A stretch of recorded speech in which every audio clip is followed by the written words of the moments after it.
اعوذ باللہ من الشیطان الرجیم، بسم اللہ الرحمن الرحیم۔ آپ کا سوال میں نے سنا اور غور بھی کیا، اور معافی چاہتا ہوں، میرے خیال سے 2-2.5 گھنٹے ہو گئے ہیں، لیکن میں فوراً جیسا ہی آپ کا میسج سنا فوراً اپنے کتب خانے میں گیا۔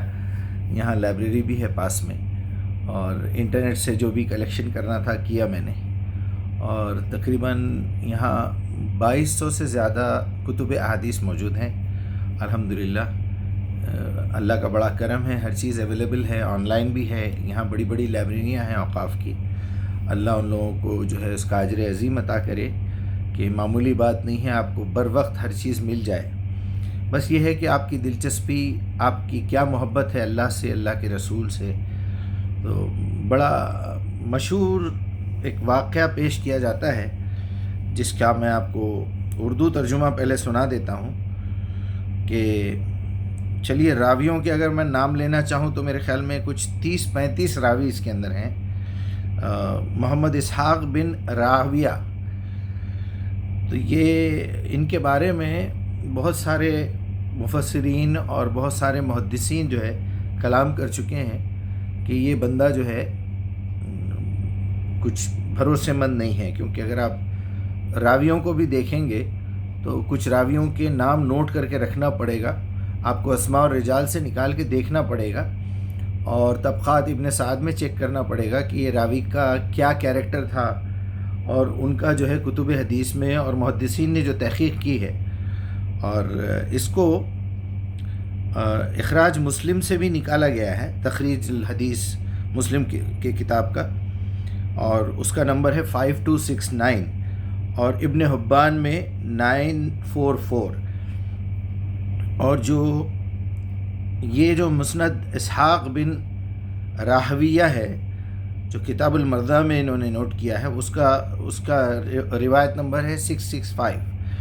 تو اخبرنا النصر بشمیل وحدثنا حماد بن سلمان بن عن ثابت بن بنینا اور عن رافع عن ابو ہریرہ رضی اللہ عنہ صلی اللہ علیہ وسلم، کہ آپ نے مجھے صلی اللہ علیہ وسلم نے فرمایا، وہ بڑی تفصیل ہے، اس کے بعد میں ڈائریکٹ روایت پہ آتا ہوں۔ اللہ فرمائے گا قیامت کے دن، ابن آدم میں نے تم سے کھانا طلب کیا تھا، تم نے مجھے کھانا کھلایا۔ فرمایا، وہ عرض کرے گا، پروردگار تو نے تو کس طرح مجھ سے کھانا طلب کیا؟ تو نے کس طرح مجھ سے کھانا طلب کیا؟ میں نے تو تجھے نہ کھلایا جبکہ تو پروردگار عالم ہے۔ فرمایا، کیا تمہیں علم نہیں ہے کہ میرے فلاں بندے نے تم سے کھانا طلب کیا تھا، تو تم نے اسے کھانا کیوں نہ کھلایا؟ اگر تم اسے کھانا کھلاتے تو گویا تم مجھے کھانا کھلاتے، تو میرے یہاں پاتے۔ ابن آدم میں نے تم سے پانی طلب کیا تھا، وہ اسی طرح پھر میں نے تم سے کپڑے مانگے، تو اگر تم اس ننگے کو کپڑے پہناتے تو گویا تم مجھے کپڑے پہناتے، تم بیمار کے پاس تیمارداری کرنے جاتے تو گویا وہاں مجھے پاتے، اور عیادت کرتا تو وہاں رب العالمین کو پاتا، اور فلاں بیمار کی عیادت کرتا۔ بہرحال ایک لمبی چوڑی ہے، آپ کو اگر چاہیے تو میں اپنی تمام نمبر تو بول چکا ہوں، میں آپ کو بھیج دوں گا۔ بس یہ روایت ہے، اس کے بارے میں آپ نے سوال کیا ہے اور یہ پوچھا ہے کہ میں اس کا جواب دوں۔ میں آپ سے صرف ہم دونوں کی سچویشن پہ ایک بات کرنا چاہتا ہوں کہ آپ نے جو سوال مجھ سے کیا ہے اس کا ریزن کیا ہے؟ آپ کیا سمجھ رہے ہیں؟ کوئی میں مفتی ہوں؟ میں کوئی بہت بڑا فارغ التحصیل عالم ہوں؟ یعنی میں آپ سے سوال کر رہا ہوں تاکہ لوگ بھی سن لیں، سمجھ لیں، سب کے لیے ہے کہ صرف آپ نے یہ محسوس کیا کہ مجیب بھائی قرآن پہ کام کر رہے ہیں، عربی زبان جانتے ہیں، 4 سال کا عربی سے ڈپلومہ کیا ہے، صرف عربی لینگویج، وہ چاہے مجھے کوئی بھی پڑھا دے، وہ چاہے یہودی پڑھا دے، مجھے اس سے ابھی کسی نے وہ نماز کس کے پیچھے پڑھنی چاہیے مجھے کامنٹ کیا ہے، بھائی آپ سے بھی میں مخاطب ہوں، میرا نمبر ہے، آپ مجھے واٹس اپ کیجئے، وہاں جا کے کامنٹ لکھنا اتنے بڑے بڑے کیا ضرورت ہے؟ آپ مجھے ڈائریکٹ کال کیجئے، میں میدان میں بیٹھا ہوں، آپ کہاں ہیں دنیا کے کسی کونے میں بولیے، میں آتا ہوں، اکیلا نہتہ بالکل، آپ کو بلاتا ہوں، وزٹ ویزا دے کے آئیے، قطر آئیے، انڈیا میں ملنا ہے تو ملیے۔ غرض یہ ہے کہ اوپن رہیے بالکل، ہم انسان ہیں، آدم کی اولاد ہے، محمد الرسول اللہ کے امتی ہیں. بہرحال اب میں آتا ہوں آپ کے سوال کی طرف کہ میں آپ کو جو جواب دے رہا ہوں اسی لیے دے رہا ہوں کہ آپ نے اس امید سے مجھے کیا ہے کہ بھئی قرآن پہ ہم سب کام کر رہے ہیں. الحمدللہ جتنے میرے سے ریلیٹڈ ہیں سب کے ہاتھ میں قرآن آ چکی ہے, موبائلوں میں قرآن ہے. میں نے جو ڈکشنری بنائی وہ بھی آپ کے پاس موجود ہے. میں نے آسان راستہ بھی بتا دیا کہ قرآن کو چیک کرنے کا آسان طریقہ کیا ہے. کوئی لفظ اگر آپ کو دیکھنا ہے تو آپ ڈائریکٹ چیک کر سکتے ہیں اور آپ کے سامنے 50 کی لسٹ آ جائے گی. میں نے ساری کتب حدیث یہ ساری چیک کی ہے. اس میں بڑا کلام کیا گیا ہے اس روایت کے اوپر. اس میں اللہ کے لیے گستاخی ہے اور جو ہے رسول اللہ پہ الزام لگایا جا رہا ہے کہ آپ نے ایسے فرمایا. اس میں ابو ہریرہ کا نام بھی لے لیا گیا ہے. تو یہ تو ان کے پاس تو ایک ٹیکنیک تھی کہ ابو ہریرہ کا نام لے لو, عائشہ رضی اللہ عنہ کا نام لے لو, عمر بن خطاب کا, یا پھر عبداللہ بن عمر اور عبداللہ بن عباس. یہ نام ایسے ہیں جو رٹے ہوئے ہیں. آپ کوئی بھی ایک کتابیں نکال کے دیکھیے. خیر میں مدعے پہ آتا ہوں. سورہ شورا کی, شورا کا مطلب ہے مشورہ لینا. شعراء بھی ایک صورت ہے. سورہ شورا کی آیت نمبر 11 میں آپ کے سامنے پڑھوں گا. فاطر السماوات والارض جعل لکم من انفسکم ازواجا من انعام ازواجا یذروکم فیہ لیس کمثلہ شیء وہو السمیع البصیر. ویسے تو میں آپ کو بے شمار آیتیں, 1 گھنٹہ اگر میں بولوں تو کم ہے. آپ سورہ شورا تو میں نے بالکل بتا دیا ہے, کہنے لیس مثلہ شیء. اب آپ سورہ اخلاص پڑھ لیجئے. قل هو اللہ احد, وہ اکیلا ہے. اللہ الصمد, وہ بے نیاز ہے ہر چیز سے. لم یلد ولم یولد ولم یکن لہ کفوا احد, اس کے جیسا کوئی نہیں ہے, وہ کسی کے جیسا نہیں ہے. اس کو کسی کی مثال دینا اس قدر بڑی گستاخی ہے, اس قدر بڑی گستاخی ہے. ہاں آپ یہ کہہ سکتے ہیں مثال دیتے ہوئے کہ ایک فیکٹری کا ایک مالک ہے. جب وہ ایک مالک اپنے نوکر سے بات کرتا ہے تو اس کے کیا طریقہ کار ہوتے ہیں. ایک باپ اپنے بچوں کے لیے کیا کرتا ہے. تو وہ تو اللہ ہے, وہ خالق اور مالک ہے. لیکن یہ بولنا کہ میں ننگا تھا تو نے مجھے کپڑے کیوں نہیں پہنایا, میں بیمار تھا تو نے مجھے عیادت کیوں نہیں کی, میں بھوکا تھا تو نے مجھے کھانا کیوں نہیں کھلایا. What is this naan sense. آپ اللہ کے بارے میں بات کر رہے ہیں, کیا کر رہے ہیں آپ. پھر آپ آیت الکرسی پڑھیے. اللہ لا الہ الا هو الحی القیوم لا تأخذہ سنۃ ولا نوم لہ ما فی السماوات وما فی الارض.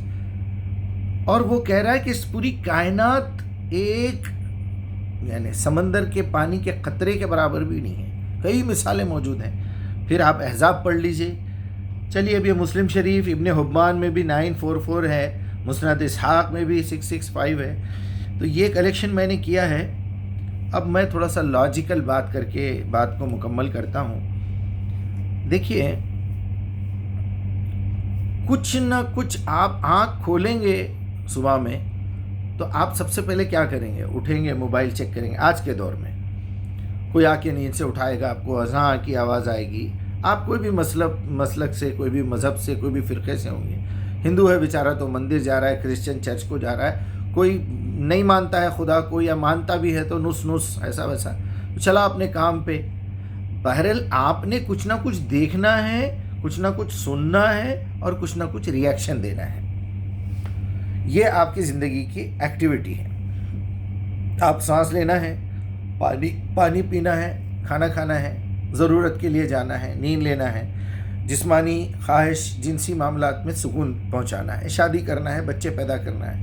ان سارے کاموں میں کچھ لوگوں نے دین کی دکان لگا لی ہے, یا ان کو سمجھیے ایک ایسی بے چینی ہے, وہ انسانی فطرت ہے, وہ اللہ نے ڈال کے بھیجی ہے کہ آپ جب کوئی چیز سنتے ہیں تو آپ کا دل کرتا ہے کہ آپ اسے پہنچا دیں.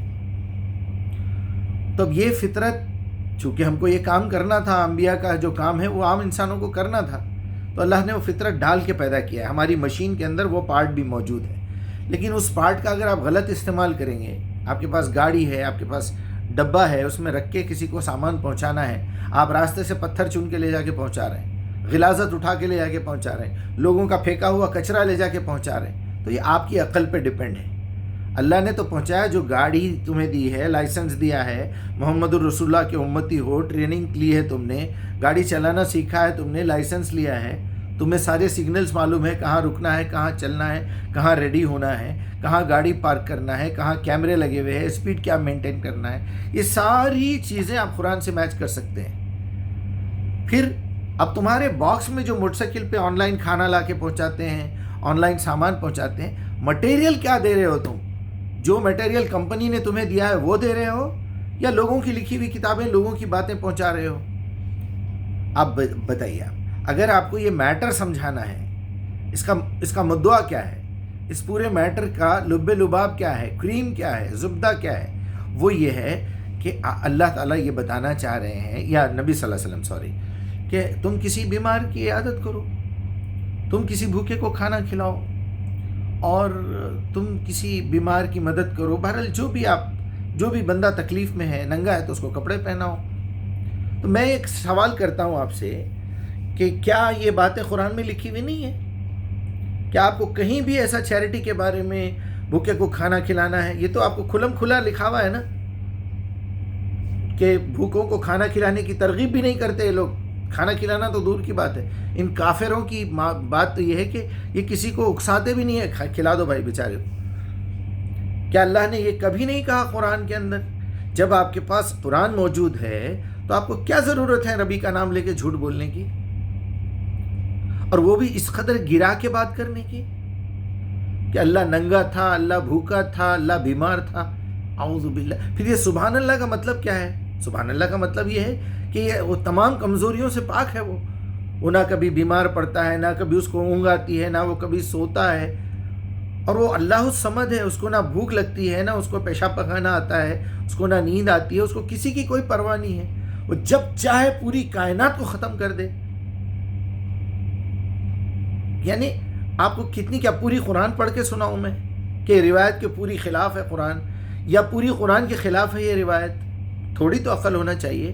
ہم نبی صلی اللہ علیہ وسلم کا نام لے رہے ہیں، ذری باتوں پہ ہم کہتے ہیں کہ غیبت کرنا ایسا بڑا گناہ ہے کہ اپنے مردہ بھائی کا گوشت کھانے کے برابر قرآن میں لکھا ہوا ہے۔ آپ اللہ کے رسول کی غیبت کر رہے ہیں، اللہ کے رسول کا نام لے کے تہمت لگا رہے ہیں۔ شرم نہیں آتی آپ کو؟ آپ کو خیال نہیں ہے کہ رسول اللہ کا آمنا سامنا ہوگا تو آپ کیا کریں گے وہاں پر؟ آپ بولیں گے میں مسند احمد میں سے پڑھا تھا، مسند ابی حبان میں سے پڑھا تھا، میں مسلم شریف کی پڑھا تھا۔ آپ تو اس قابل بھی نہیں ہے کہ یہ بولیں۔